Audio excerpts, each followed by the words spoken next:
at the end of the day, your guys' story, in my opinion, is you knew exactly what you were. You put in the hours and the work, and you kept doing it all the way until the next opportunities. Right. If we're the quarterback, themselves. then you're the offensive line, at least. All right, I'll take O-line. Yeah. I'll take O-line. I'm the play-by-play guy, and I'm going to ask my analyst to provide an official introduction. I call this guy the accountant to the culinary stars here in Austin. You guys certainly qualify as that with what you've been able to do over the years. So, Brian, for the radio audience, will you please provide an official introduction? All right, we are here with the pride of Detroit, Zane and Brandon Hunt, owners of many, many concepts, most notably via 313 Pizza. But they have also helped, assisted, backed, worked with Nickel City. And where we're at today is Chalmers at 1700 East Cesar Chavez. Great spot with a bunch of great food and beer and cocktails. Gosh, what else have you guys worked on? So many things now. Well, more like invested, I would say, than take any credit for doing any work. But Uncle Nicky's Italian, and we've what else? We've invested with Better Half on the east side. Rose and Bagels. Rosen's Bagels. There's a few spots up in Detroit that you've gone back home. Yeah, we bought our childhood restaurant. Yeah. Frank's Pizza. Oh, wow. And did y'all do anything different to your childhood restaurant, or would that have messed with the novelty too much? now looking back, we probably should not have messed with the novelty. We did. We turned it into like what we thought was a nicer restaurant, but the public disagrees. Honestly, if we had to do over again, would have ditched the name. Yeah. We would have just let that die and just started something fresh, because you carry the ghosts of that with you. Right. All those memories, they won't let it go. You can't compete with that. Yeah. We trained with the lady that owned it for 30 years and wasn't wanting to retire. So we did everything exactly the way she does it. Why would we buy something and change it? And every day people would come and be like, you've changed everything. Everything sucks. It's terrible. Just because we remodernized the dining room, So we even had her sign off on everything, and it's still it's a blue in the face fighting about it all the time. It's the tough part of the business, right? Yeah. I mean, you never know until you know, and then you adjust. But you guys obviously have done a lot of great work, and Via 313 continues to grow. I take a lot of pride, not only having worked with you, but also just seeing any sort of Austin homegrown company starting to share what they do with the greater U.S. I think it's really fun. You know, you guys are good ambassadors, and going back to ultimately your success, in my opinion, was you guys knew who you were. You knew what you wanted. You grew up eating a style of pizza that you loved, and came here and made it yourself, and here we are. Did you guys move to Austin together? No, I moved down in summer of 2009. Okay. And pretty quickly, because I was on this mission to find not necessarily Detroit-style pizza, but just pizza that reminded me of home. So I was I was eating pizza probably 3 or 4 times a week in Austin. Summer of 2009, winter of 2009. Jets and Conan's. Jets was not here yet. Conan's was here. That was the closest thing to home, but it's still heavier than what we do. It's more like Manja, which is more Chicago style, I guess. Yeah, that was we still enjoyed around at the time, Manja quite a bit. And yeah, I mean, the pizza scene's changed so much since then. It's funny. You could sit here and name drop all these places that aren't with us. I liked Pizza Nizza. Pizza Nizza. That's pretty good. the Pizza Nizza's the Whole Foods guy. That's the Whole Foods guy. Oh, interesting. Yeah. Yeah. Anyway, but yeah, I was just on a mission to find pizza that reminded me of home. I was homesick, automatically. I loved being here, but I was homesick for tastes of home, Yeah. And I just was striking out virtually everywhere I went. And him and I had talked about opening a business together someday, not necessarily pizza. And so we started this conversation. He was in Detroit, I was here, and it was like, what would it take to get you to move here and maybe we start something? And that was the early stages of that. And he moved down a year later because of that. And It was merely a matter of the possibility of opening a business together. I moved to do this, yeah. Okay. I was managing a bar up in Detroit, and its time was coming to an end for me. I was 30 and still hanging out at the nightclub every night, so that was coming to an end. The And old Chris Rock line, I'm not necessarily too old, just a little too old for the club. yeah. Yeah. When you're the one that's paying for everything, it's too for you to go.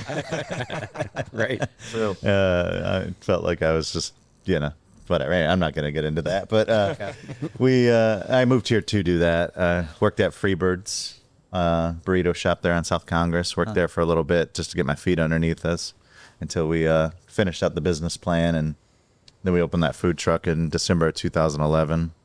I got fired from Freebirds and called him pretty much in the parking lot crying, going like, I can't go back to work anymore. I can't do this anymore. We got to go forward. We were in this weird spot where we had somehow over the course of like a year or two written a business plan, written a financial plan, which neither one of us had ever done.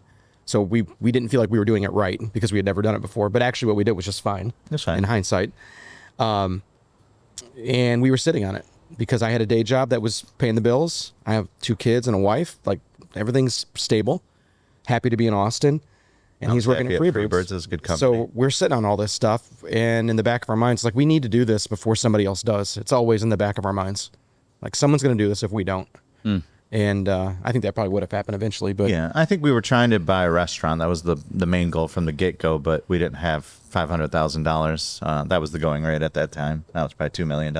Yeah. But Prices have gone up a little bit. yeah, but we didn't. We nobody would lend us any money, and it was actually Brady. What's his last name? Brady Johns. Brady Johns, who has his hand over at Green Mesquite Barbecue there. Was kind of gave us the kick in the butt, was like, you guys have been talking about this idea and you haven't done anything. Like, do something. Go set up at the farmer's market. Go set up at a bar. Do something. So get me excited to want to help you guys. And I think that was honestly, I always wonder if he knows. He was kind of the kick in the ass that we needed. Can I swear? Sorry. Yeah, you can. Absolutely. It really was the kick in the butt that we needed. And we went and got a food truck. It was actually on Craigslist. Yep. And it was at the Violet Crown Social Club here at 6th and Waller. And that was it. It really, proved itself. And I haven't talked to Brady since that day. So I don't know if he knows how much he's had a lot. I'm going to, I'll reach out to him. Yeah, we should. Because we do reach out to him. give him a lot of credit for kicking us in the butt. So that kick in the butt happened in 2011. That was probably 2010 that he did that. Yeah. And we still dragged our ass a little bit, but So I feel like this has come up on the last couple of shows now. The renaissance that happened here in this town with food around 2008, 2009, 2010. yeah. Were you guys sensing that palpable shift at that time? Or were you so neck deep in just trying to get this business going that it was something that was completely lost on you until after the fact? Yeah, probably the latter. And I also, when I moved here, I didn't know what was here, what was happening. I was, all we saw was, we're going back 15, 16 years. You remember what the East Side looked like back then. I mean, a lot of dusty lots. and going to the Brixton was far. I remember Now the party starts there. those South by Southwest free shows in those days, and it would just be a stage and an empty lot. There's the free afternoon shows, right? That was what the East Side looked like. Those lots are all gone. So it was a lot of trailers set up in trailer parks. Yep. Which it just seemed cool because we didn't have in Detroit, so it seemed cool to me. But And we weren't, we just had to do something. Our mom passed away and gave us a life insurance policy. $30,000. It was enough for us to open the food truck. That's how we used to open the food truck with, yeah. yeah. That's awesome. I mean, it gives me goosebumps. Oh, it's I remember crazy. the first time I had your pizza, both of you were, or I think one of you, I think it was probably you, Zane. I would have remembered seeing Brandon. But Not me, though, just... Huh? Not you. Yeah, you're forgettable. But, Here we go. Yeah. No, but I remember walking up. And I don't have head tattoos. I get it. I don't have a personality, so I got to make up for it. Here we go. I remember. Yeah, I just remember grabbing some pizza there for the first time and going like, oh wow, these guys are Where was that at? Do you It was a Violet Where's Crown. the trailer? Yeah, it was the trailer. Okay. And you guys were working in it, and me being a judgmental hospitality guy, I was watching the whole team and how it was going, and I was timing how quickly I was getting my pizza. No, it was fantastic, and it really is one of those stories of just starting with what and letting it grow from there. So Yeah, it's we really did take it one day at a time. It was super organic. Yeah. Truthfully, because hell, the business plan. I was just talking about this yesterday with the team. That business plan, the financial part of it, you have to put in there. How many team members you're gonna have, how much you're gonna pay them. It's got to figure all this for your break even, the daily break even number, right? Yeah. And we didn't have any employees for the first year. That game plan was just the two of us for the first year. We got about 6 months into it, and we were drowning yeah. pretty quick. when I say drowning, it was like $1,000 days or something. Right. But with two people in a trailer, that's a lot. Yeah. So drowning in terms of the amount of work that was needing to be Not done? in that, like we could handle the prep and we were putting a lot of time in, but it was during the shift, like the dishes were piling up and we weren't able to run pizzas. The phone rings 4 or 5 times. Right. If It's you want to like, get it on the we're second or slipping third here. ring. Yeah, We're slipping. this is pre-online ordering. This Yeah. is pre, I mean, even Pre-DoorDash. POS. Yeah, I No knew that. favor. You were taking phone calls and serving the bar clientele and just trying to keep up. Yeah. It's a lesson that every new business owner has to learn. Is as much as you want to try and do everything, there's just no possible way to do it all. Well, speaking of an organization that may has now had to replace some key members of their team, you guys are from Detroit. Let's talk some Lions football. Oh yeah. This Yeah, let's talk Dan Campbell without Motor Aaron City Dan Glenn, Campbell. without OC. What are we thinking? Well, I'm going to have an opinion on this, a take on this that won't go over real well. Oh, but that's- I actually think Ben Johnson's overrated. Okay. So Wow. he's Mike Martz. That's how I see him. All right. Supremely talented, intelligent X and O's guy. Yeah. I don't know that he's a leader. Right. In the same way that Aaron Glenn is a leader, I think. I think Aaron Glenn. Yeah, no, I would say that the Glenn loss is bigger. I tend to agree with you. culture-wise, Culture-wise. which matters. I think Dan Campbell's all about culture. Right. So I think that I suspect, and maybe I'll be wrong. I'll be glad to be wrong because I think Ben Johnson seems like a good dude. Right. But I just wonder if he's bitten off more than he can chew being a head coach. So Like Norv Turner. Just I think about Mike Martz. Yeah. But Mike Martz had success as a head coach too, but he flamed out quick after that success. Right. Right. I'm gonna use this opportunity, Trey, to talk a little bit about what Chalmers has going on here and some of the events that they are planning, getting ready for. All the Texas away games. They're going to be throwing the biggest and best kind of tailgate viewing parties in town.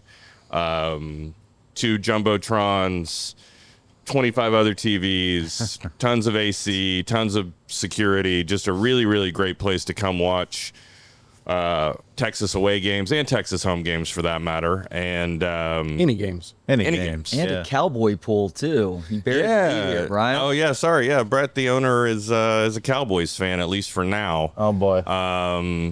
He's hoping that Jerry's genius is on full display this season. So so for our listeners that are looking for a place to watch this Ohio State game, 11 a.m. Excuse me, the Texas Ohio State game. What did I say? The Ohio State. game. Leaves it open ended. I'm sorry. I was going with the favorite. We're very sensitive right now. You with know- Arch Manning apparently getting his own documentary. He's got his own documentary. You know what was crazy, and this was news this week too. This was the first time in Texas football history that they are the AP #1 team. That shocked me. Not that I think that it would have happened a ton, but at some point in the past, you would assume that Texas would have been the #1 team. I mean, there is something. Correct me. Again, I'm newish here, right? 15 years. Were they ever good before Vince Young? yeah. They were? Okay. Yeah. No, they won. My only national- recollection is them being good is You had to go. Vince Young. Were they good before Vince Young? You had to go back a ways. Early 68? 1980s, they won national championships in the late 60s. They had some good teams in the late 70s too. I mean, if they had beaten Georgia, they would have been national champs in 1983. Did they win the national championship? Yeah, they won Or did two. Nixon give it to them? No, there is one that some Longhorn fans count that I don't count necessarily, but they did win a national championship. No, I know. Coach Royal. All right. We don't have as many as the Sooners do, but I feel like we're closer right now than you guys are. Well, you guys are the next Bama, so that's the good thing. Yeah, that's right. The next Bama. just by They championship. call the athletic one. They're doing it legally. Yeah, they're Yeah, right. We're just Or the trying new to Ohio State. that's what we're calling Steve Sarkisian now, the Armenian Nick Saban. Didn't you know? That's fine. I actually don't watch college football. I'm just talking. I'm just being mean to be mean. You really should be watching college I know. football more. I know. Especially here. When I was growing up, though, it always annoyed me that games like you'd go play Florida International or whatever and win 78 to Yeah, nothing. but that's their preseason. I know. I just don't like that. That doesn't interest me. Well, I mean, the way that it's growing, right? It sounds like Gruden's going to come back and he wants to coach in the SEC. You got Belichick. He just wants to now. coach. It's Yeah, going to let's be be honest. it's going to be an NFL farm system pretty Okay. soon. So Yeah.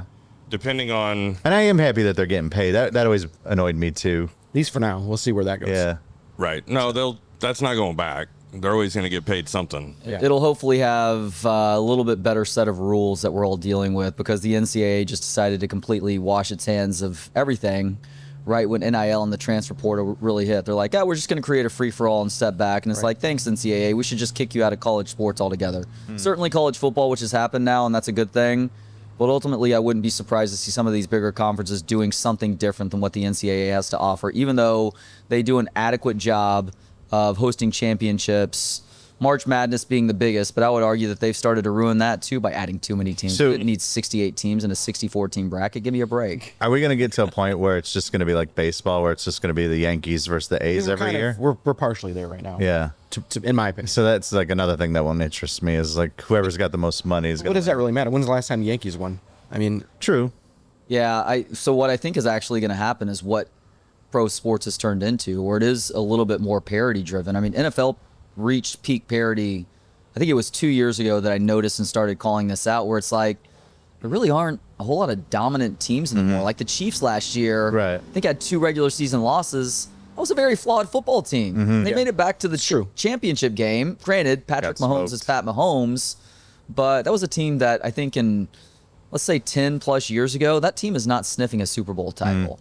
And we have seen it in baseball now too. There's so many teams that make the playoff, and I'm a Rangers fan, so I get to talk about it from the perspective of watching my franchise win a championship a few years ago. They eked into the playoffs. They were not playing good heading into the playoffs, but they got hot at the right time and were able to win it all. I think you'll see a version of that in football, in college football. What I hope happens is that there is more of a clear delineation created between the, let's just call it the Power 4 schools right now and everybody else, to where the structure becomes more like the English Premier League, where you have those interesting. top 48 schools, and the schools that aren't getting it done, despite the fact that they have this enormous financial advantage on that next tier, it's like, hey, you've had an opportunity to remain competitive here. You're not. So you get to go try it in tier 2 now. like Good luck. You might be able to work your way back up. And one of those tier 2 teams, I don't know who we're going to call it. It's not going to be a Houston. Texas. Somebody like that. Somebody who's in that tier 2 that plays well enough. It's like, all right, you want the chance to play against the big boys. You get to do that now. The whole relegation and promotion bit. That interests me. I again, I'm just speaking for myself.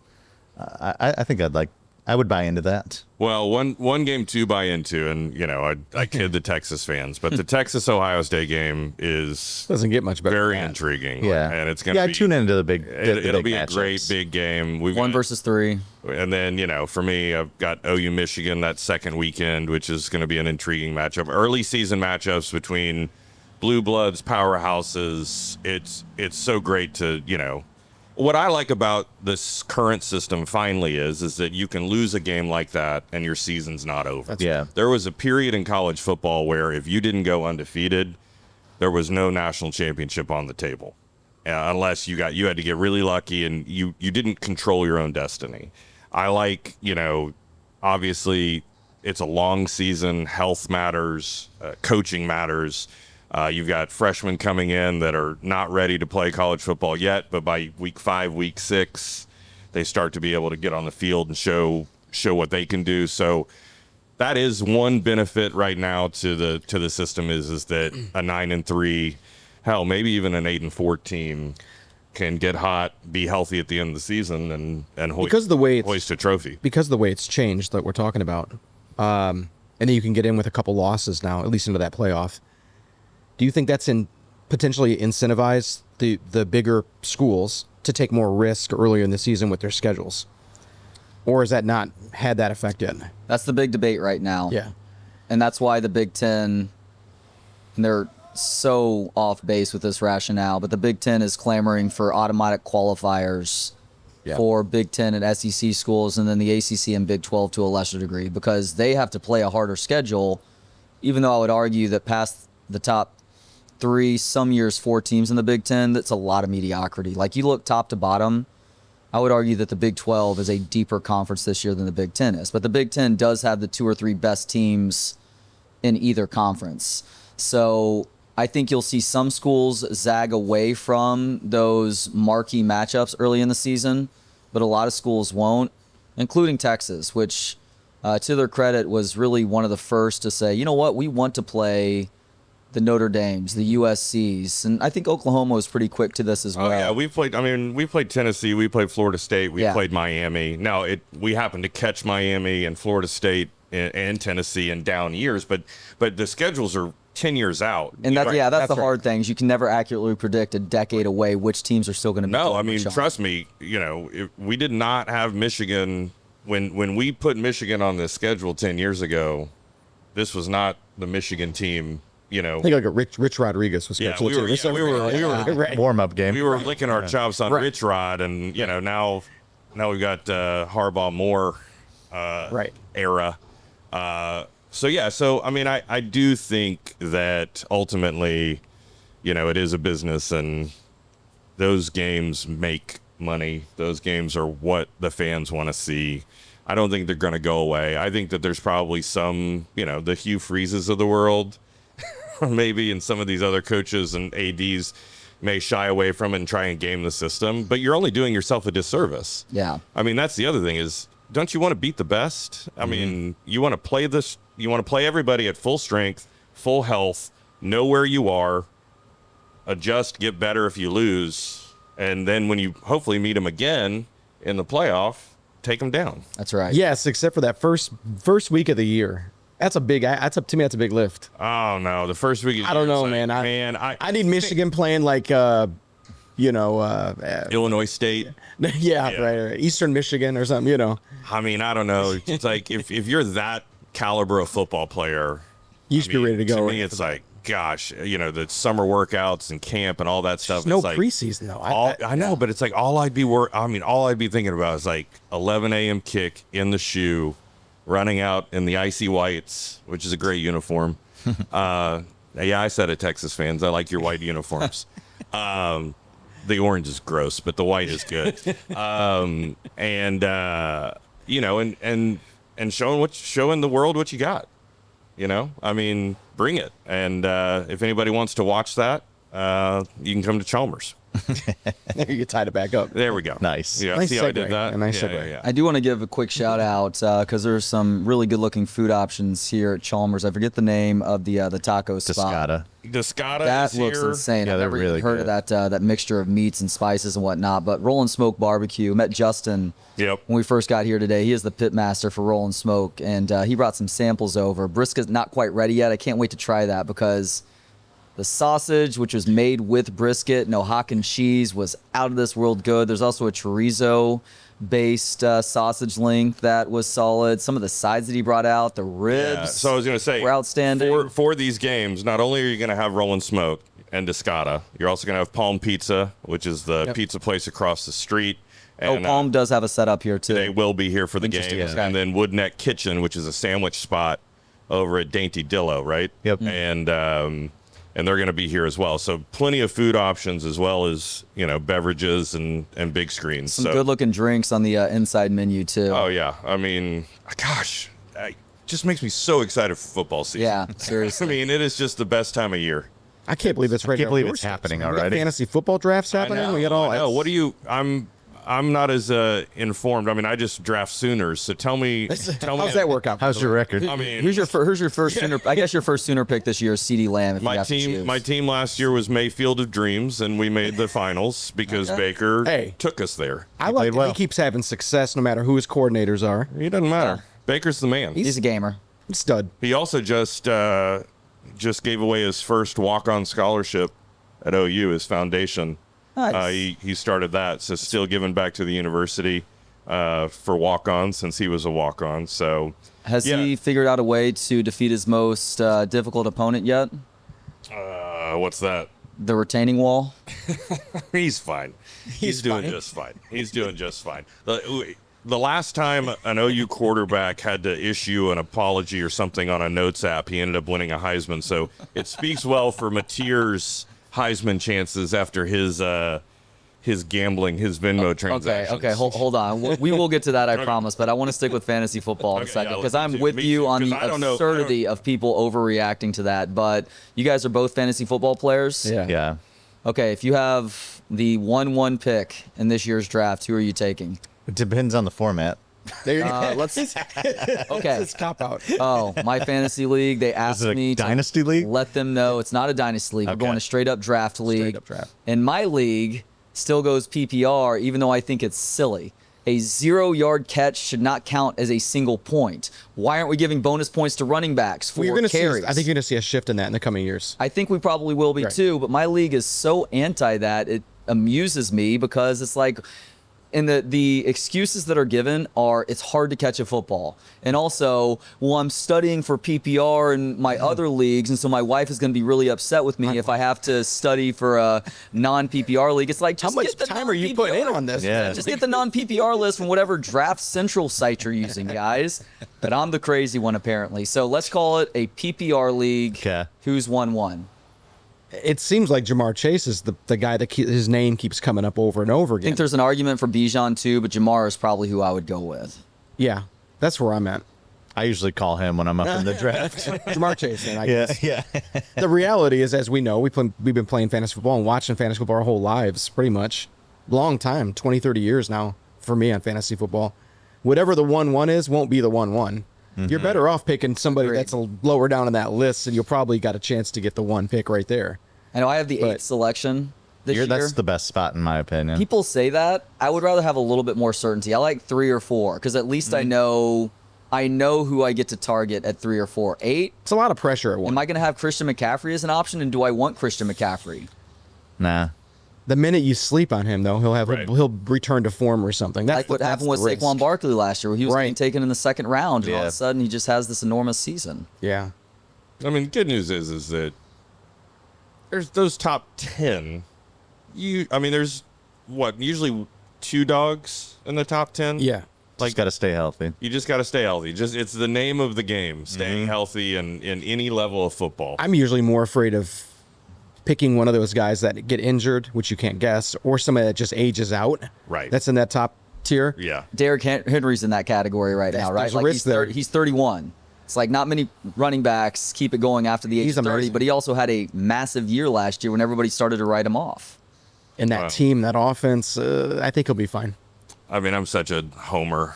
I just look at the best Sooner available at the time, and I grab him. And if they have a great season, I want to play in a fantasy football league. Yeah. Invite Yeah, him I'll in our just give you my leagues. money. Is what I do. Who are your running backs on this hypothetical team? Yeah, right. I want to hear that. Fair enough. Actually, maybe I'll stick with rivals then. I mean, Bijan would be awesome. He's a special back. I like Gibbs. Gibbs is Yeah. a great Gibbs back. had a great year. Even with split carries, he's just dynamic there's that word, dynamic.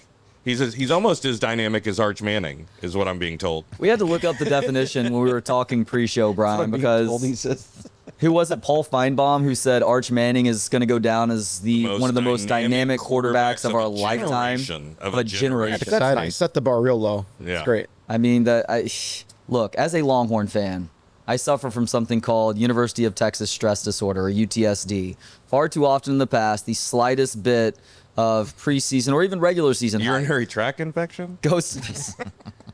Get you an antibiotic for that. Yeah, dude. It's yeah, all it's right. just a bill, I think. I know the logo looks like a uterus, but I wonder if ivermectin might help me with my University of Texas stress disorder. Yeah, but Sorry. but the tiniest bit of hype goes to this program's head, and they just lose it very quickly. And up to this point, I think they've been, I won't say immune to that, but I think Sarkisian has kept them very focused on the overarching goal.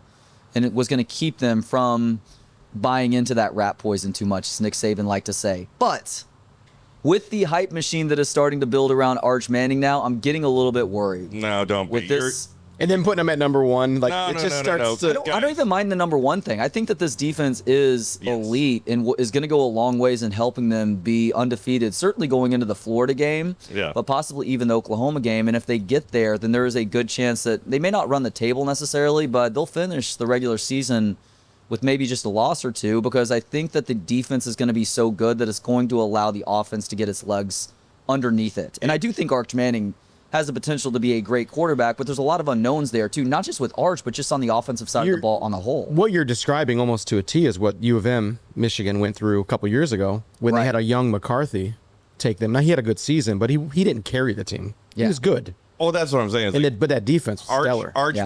Arch might not set any yardage records because he may be playing on 30-yard fields. You know, like, I mean, It's possible. I could see, and also because I'm on the radio and kind of being a Sooner, asshole. It's going to work out really well for Texas this year because it's. You think so? Oh yeah, I'm going to have to eat so much crow. They're going to. I mean, they might. I mean, they're going to. They're going to probably wipe the floor with us into the Cotton Bowl, and we're going to be. No, you don't get to play lame duck right now. I see what you're doing. I mean, I'm reverse jinxing your jinx. We are. I mean, Venables might be fired. We might have John Gruden might be our head coach by November. He's reverse jinxing it. I'm not reversing anything. Actually, with Jim Nagy as your GM, it could be. I mean, John honestly, the Gruden race is going to be Florida, Arkansas, Auburn, and OU. Who fires first? And then the question becomes, does Joe C. sign off on a Gruden hire with a new AD coming in? I don't know how much say-so he's going to have. Well, who's going to be, but who do we hire first, the AD or Gruden? It could be Gruden, but Joe C. is pretty much at the beck and call of Nagy at this point, isn't he? I don't know. And who's you guys, Kevin Eltife, who's calling the shots behind the scenes? Randall Stevenson? Yeah, Randall Stevenson is the guy who's going to be signing off on that. It's not going to be Joe C. Guys, this is going to be a crazy football season. We have no idea what's going to happen. And we are just so ready. I am just so ready for them to play football and not, we don't need people looking through an 18-year-old's Venmo transactions. We need football. We need game film. We need coaches shows.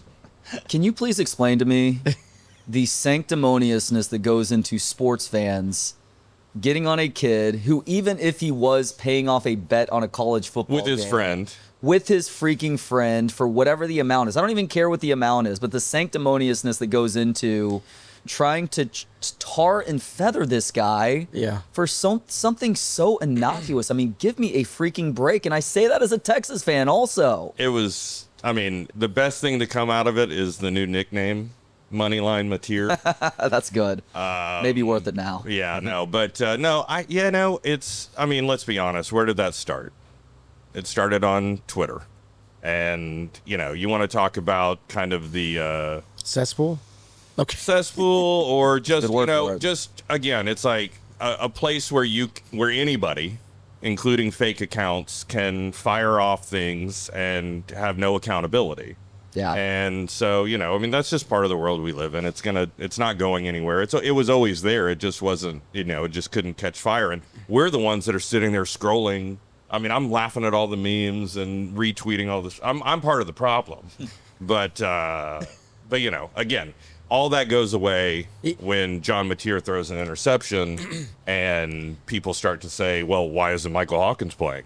It's like, it's going to happen. That's why we need football. This is the worst time of the year. Yeah. Because, I disagree. Baseball's on. Well, as a Cubs fan, it's kind of been a tough on. Yeah, I'm Pete sorry Crow, about you. come on now. Pete Crow's exciting.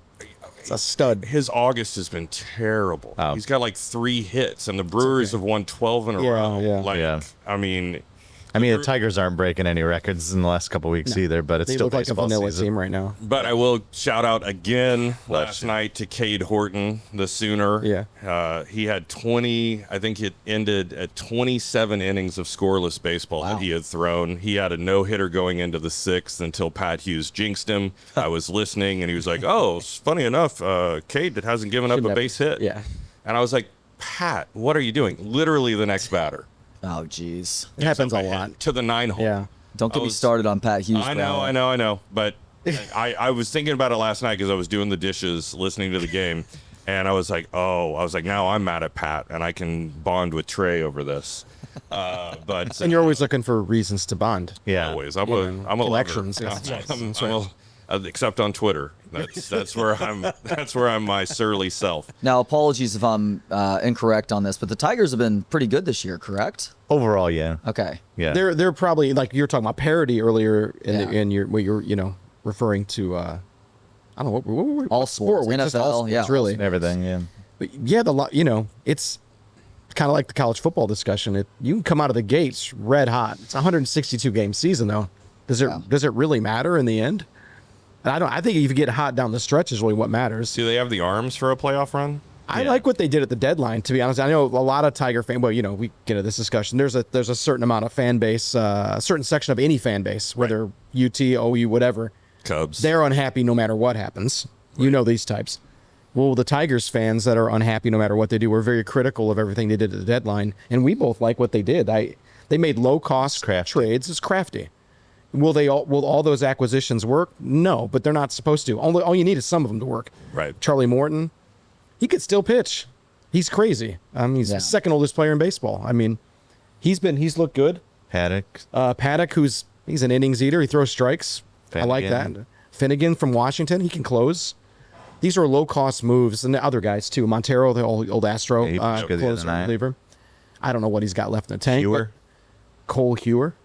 So all these little things, it gives them a chance. Yeah. And we got some guys coming back. We got Urquidy coming back. I don't know however you say his name. Jose Urquidy. Former Astro. Yeah. He's coming back, and Alex Cobb's coming back. So we got Alex Lang coming back. We got some guys coming back at the right time too. So I think the pressure that we feel in Detroit is to win while Scooble's there, and his contract is up at the end of next year. So a lot of the fan bases, they wanted him to make a move. Yeah, something big. Yeah, Cubs fans were the same way, right? Are we going to re-sign Tucker? Jed just got re-upped. This team is aging. We've got a young star in PCA. It's like they wanted to go all in, and the feedback was Jed Hoyer said something like, well, we got to be thinking about 2032. And Cubs fans were like, No, we do not. 2032. That's crazy. Like, no, we want to win now. Like, it's been a while. You can turn things around faster than that in Major League Baseball. Well, that's silly. I mean, the tough thing being a Cubs fan is the ownership, right? It's like you're going to make money even if you're bad. Wrigley's going to be full.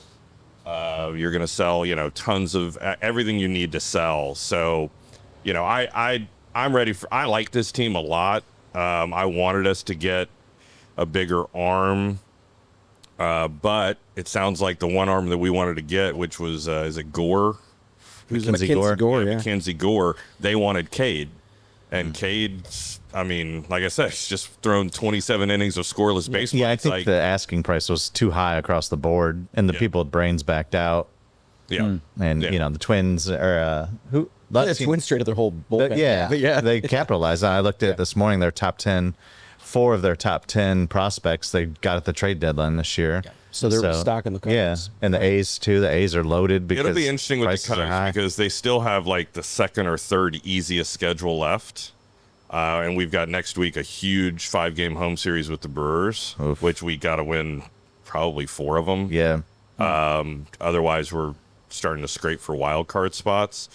So it's going to be a big week, and the offense has just been totally dead for 2 weeks. And the Brewers are just mashing right now. I mean, they're playing. It's true. Like all 26 on their roster are. And they don't even have Churio playing right now, and they're mashing. But they're just such good baseball players, and they can plug and play, and people can get days off, and it's just like, they're built for, That's how the Tigers are supposed to under Hinch, because Hinch, that's how he likes to do things. But I think they're missing a few players. They're not the Brewers right now. Yeah. Hey guys, speaking of guys who have worn both the Tigers and Astros uniforms, I know what you probably think about this, or maybe I shouldn't make any assumptions here, but should Justin Verlander, surprise you now, when he makes it to the Hall of Fame, go in as a Tiger or an Astro? I don't really care myself, but I think he should go in as a Tiger. It'd be nice because they drafted him. He had great years in Detroit, but he won World Series in Houston. He never won with Detroit. Yeah. Got there twice, right? Twice. If he had like 300 wins, and how many were with Detroit and how many were the Astros too, I don't know, but maybe a slightly more in Detroit, but not that much. What do you think he chooses, though? Astros. Isn't it the players? I think it's going to be the Astros. Okay. Yeah. Don't you think? It's whatever his wife wants. That's probably not a bad call either. Fair enough. What do you think, Kate? Yeah, I'd do whatever she told me to do. Yeah. What do you think? You don't have a dog in that fight. What do you think? Verlander going as Houston? Tigers. I think it's Tiger. I like Detroit. I hope because the thing about baseball that's that's changed, but the thing that I grew up loving about baseball were those company men. Those guys that were with the team and had great careers, and the Hall of Fame is an individual award. And so like rings or not. I don't, it's not like the NFL where rings have a lot to do with quarterbacks or even linemen or whatever. Like with baseball, it's like, what did you do on the field? Who are you as a pitcher? And it's like, Justin Verlander's a Detroit Tiger to me. He looks right in the Old English D in my world. Yeah. He won't be going in as a Giant. I know that. Yeah, he's broken a lot of records this year for how bad he's been. Yeah. It's pretty crazy. Well, Historically bad. It's funny. It's He's crazy. Yeah. well, He's like 40. we might. Have you guys been to Cooperstown? I've never been. Never. I've been to the Hockey Hall of Fame. I've been to the Biggest Football Hall of baseball Fame. fan. Never did baseball. Where's the Hockey Hall of Fame? Toronto? Well, maybe we need to. Let's just go ahead and pencil that in. Let's go to Cooperstown when Verlander goes in, only if he's Oh wearing my the goodness. D. Brandon's a huge Verlander fan. I'm not even a Verlander fan. Yeah. Oh, you're not? No, he just. Who's your favorite Detroit Tiger of all time? Oh, that's a good question. Of all time? I'm gonna surprise you guys, and this is more of a childhood Prince thing. Fielder. Chet Lemon. I do. Well, when I was a Alan kid, Trammell. Chet Lemon was my favorite because of his name. It was funny yeah. to me. But Mickey Tettleton. Oh, Mickey. Yeah. He was Mickey. a Tiger. I don't even know. Yeah. When I was a kid, I would go up to bat like Mickey Tettleton, Oh, I leave love my little Mickey. pinky over the. Dude, he's an Okie. Put some chew in Oh, is it. he? Yeah, he's from Oklahoma. Of course he is. Yeah, I would put big league chew in my lip like Mickey Hold it Tettleton. up Yeah. Yeah. your ear. Sorry. I wanted to with be the Mickey mic right now, Tettleton. so if the audio's bad. Yeah. Oh, I love that. I wanted to be him when I was a kid. Was he the player whose nickname was Fruit Loop? Was that Mickey Tettleton? I think that's so. right. Yeah. That's right. That's a deep cut right there. Man. He was just so unique, and he only had a couple years on the Tigers. I just revisited this. He played most of his time in the A's. Yeah. Yeah. But yeah, I just a good player. That little window of life in my life, he had Did such a Inky- big did impact Pinky- on. Yes, he played in Detroit for a Yeah, minute. When Tettleton was there. Yeah, Inky and Here's play. Tettleton were on that team. I think I can guess yours. For me? Yeah. I'm a Kirk Gibson. I was gonna say Kirk Gibson. Played baseball like he was playing football, and that's my guy. Yeah.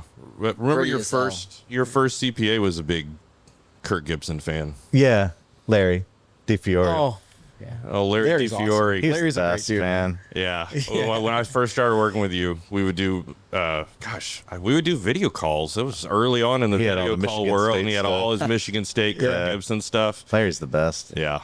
Hey guys, considering your roots, what do you love about Detroit? Oh, this is only an hour show. Oh, I As long get as you need- emotional. I get emotional talking about Detroit. You guys give me an emotional answer if you need to. I asked it for a reason. There's just a rawness that comes with the city that is hard to replicate. I felt it in Philly when I was there a couple weeks ago, but there's just like this. The one thing I like most, and it's gonna be a weird thing to like, but I like that we always say you won't find trouble unless you're looking for it. So everybody's cool until you're not, and I like that about the city because it like is self-correcting, and I like that a lot. That rawness. Yeah, I Give a better answer, please. I don't But know. that's just what that's it's a real great answer. that's It's right a from great the hip. answer, man. Real quick before you answer, the time that I spent in Chicago, yes, drink up, I met a lot of people from Michigan, but also specifically Detroit. Every person I met from Detroit was cool as hell. Yeah. It's just one of those places, and I don't know if it's the grittiness of the city or whatever it is, and you've got to figure it out. And there's no sugarcoating anything. Yeah, That's right. You could sit across somebody that will beat your ass if you need it done, but also will like drive you to go get gas if you need it done. Like there's just like this weirdness that anybody will do anything for anybody, but you just have to be cool. Yep. There's just a lot of pride. Like there's an identity that comes from being there. Like when you go to New Orleans, you see people wearing the fleur-de-lis. New Orleans got that feeling too. New Yeah, Orleans like that too. That's not a team's logo. That's a city pride thing. Mm-hmm. Detroit's the same thing. When you see Old English D, it's the same thing. It's a lot of pride. One of the things, I'll just give a quick answer, but I don't. The first thing that came to mind is that it's just real. Mm-hmm.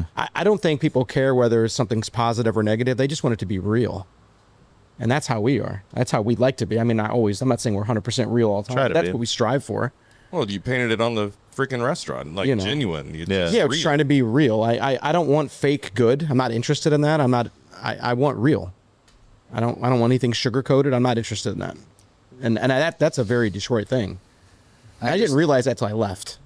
Right. You never do. No. Like you take certain things for granted until that is removed from your life, and you're like, oh wait, I had this whatever really good, and I just took it for granted. Like I watch my kids take it for granted from time to time because we admittedly spend way too much money going out to eat. And on nights where we're cooking from home today, they're like, we don't want to cook from home. We want to eat out. I'm like, really? These tomahawk pork chops, which are a phenomenal deal at Central Market, you don't want to eat these right now? You're too good for that? Like, man, you guys have an awesome life right now, let me tell you. Yeah. Try not to make them feel too bad. But it's hard to know. Yeah. It's like what Brian said earlier. You don't know what you don't know. And until you're not exposed or not around that, you don't realize how good you might have it. Mm-hmm. Yeah.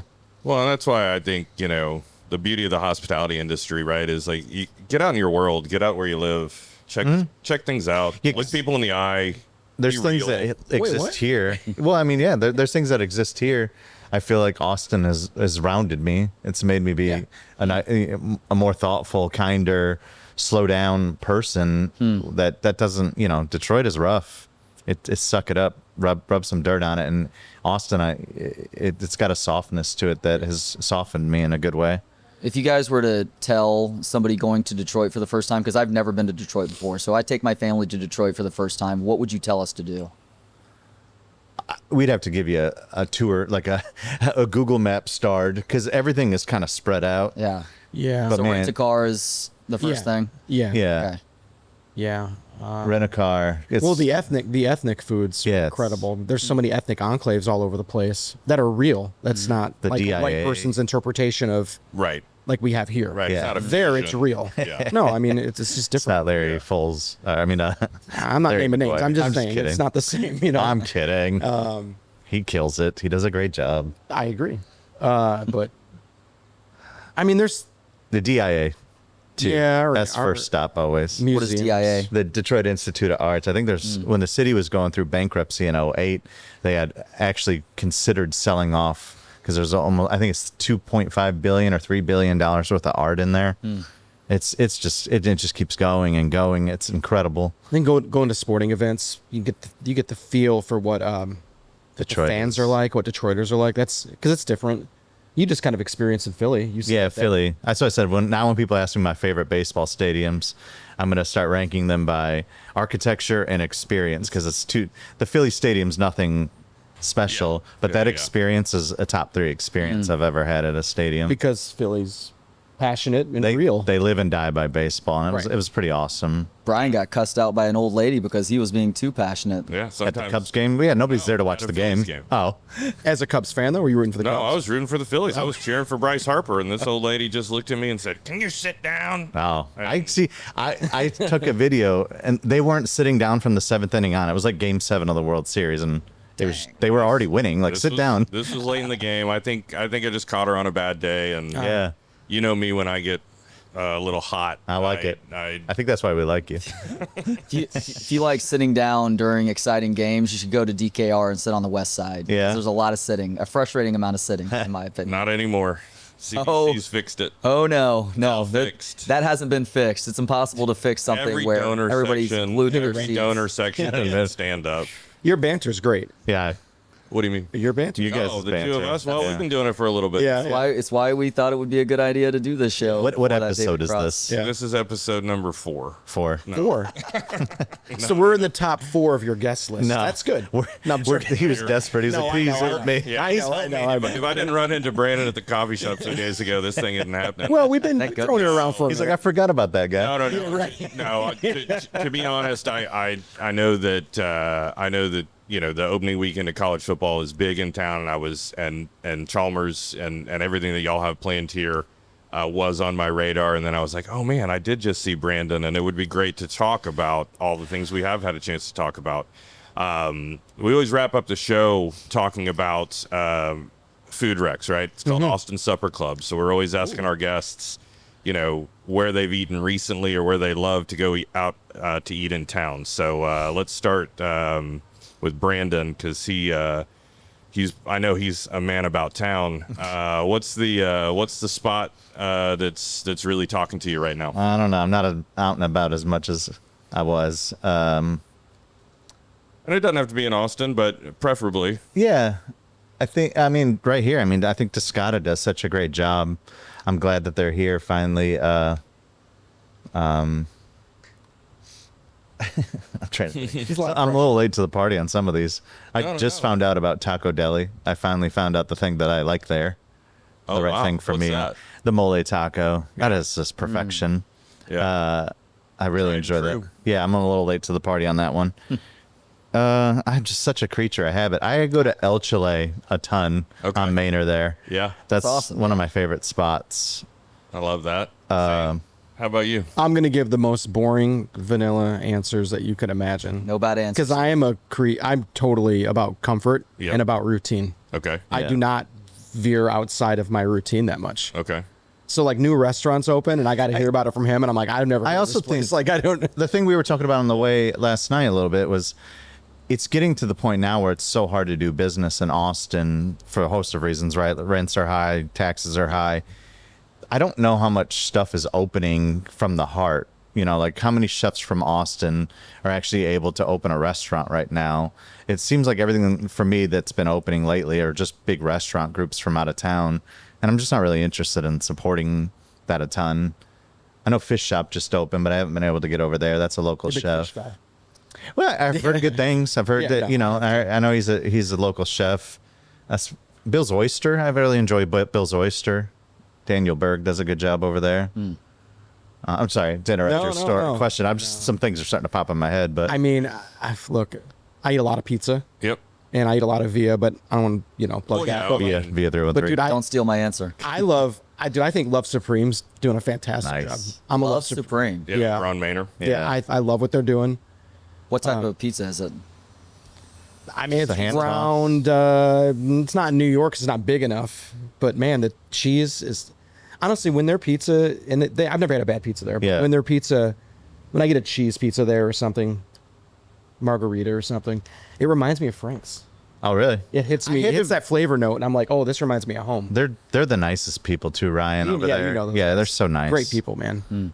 Love what they do. I've been going to Dovetail a lot over on South First. That place is really good. I don't get, and I go there and I'm only one sitting there sometimes, and I'm like, this place is incredible. Why is nobody coming here? That's some really good pizza. What do you like over there? I just Oh, get the a cheese you like the pizza. pizza. Yeah, I love what they do.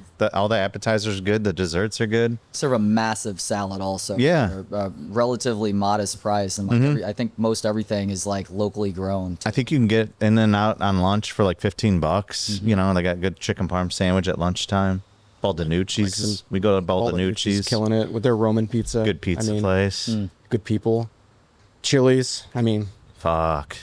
Have you guys had the that skillet queso? Queso? Did you ever have that? Chili's is hot right now. They're all over my Instagram. I still think Chili's makes a good margarita. I don't care what anybody says. They went ahead and they turned their booths into Tacova boots, and they are good marketing. capturing the Gen Z market right now. So People say that you haven't really lived Austin until you've stood in the Franklin barbecue line over on the east side. You Yeah. haven't really gone true Austin until you've Yeah. gotten a little bit tipsy at the Chili's on 45th and Royal Mall. Yes. That's the real answer. I can feel God in this Chili's. Let me ask you guys this, because we're talking about restaurants.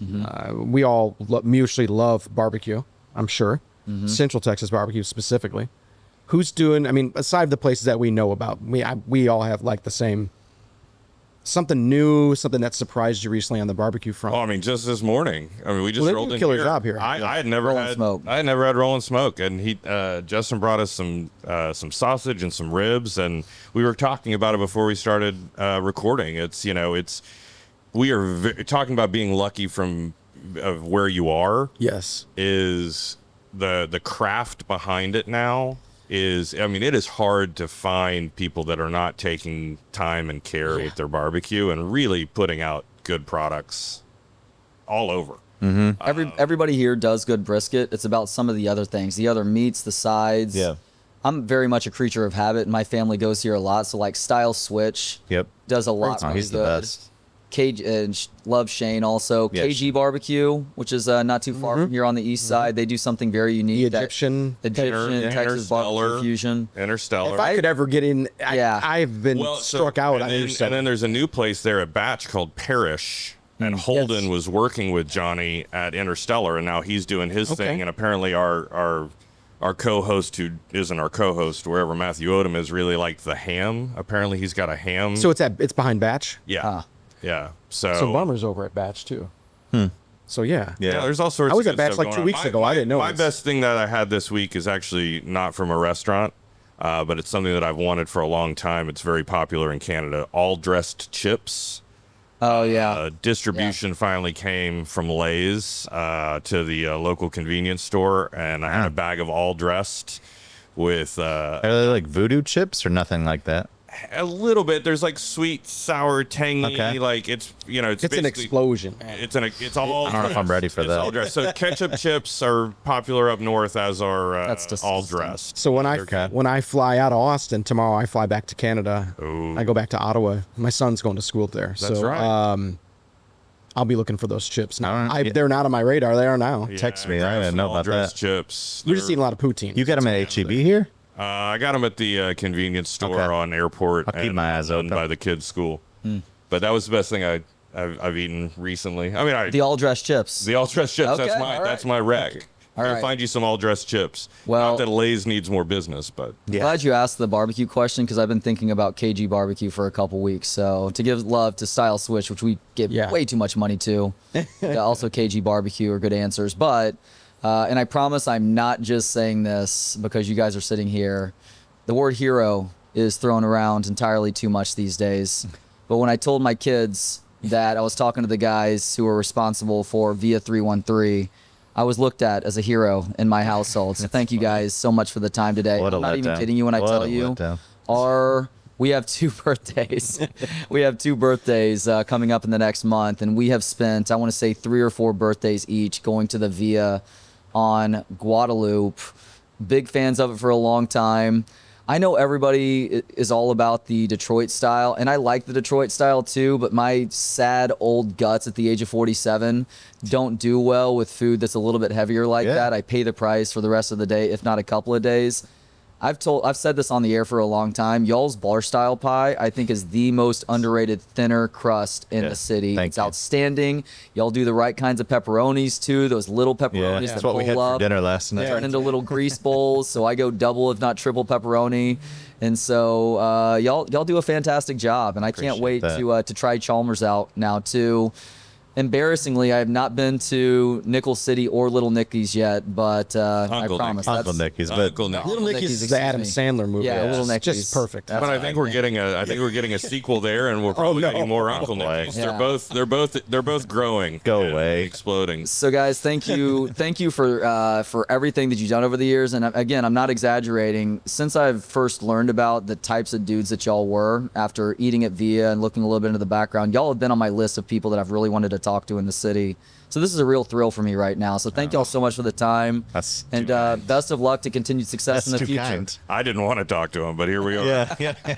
We actually send him to voicemail when he calls us, but so appreciate Oh, the great! kind The words, accountant's man. calling. Yeah, you. great. What bill did he great not news pay? Is he going to give us?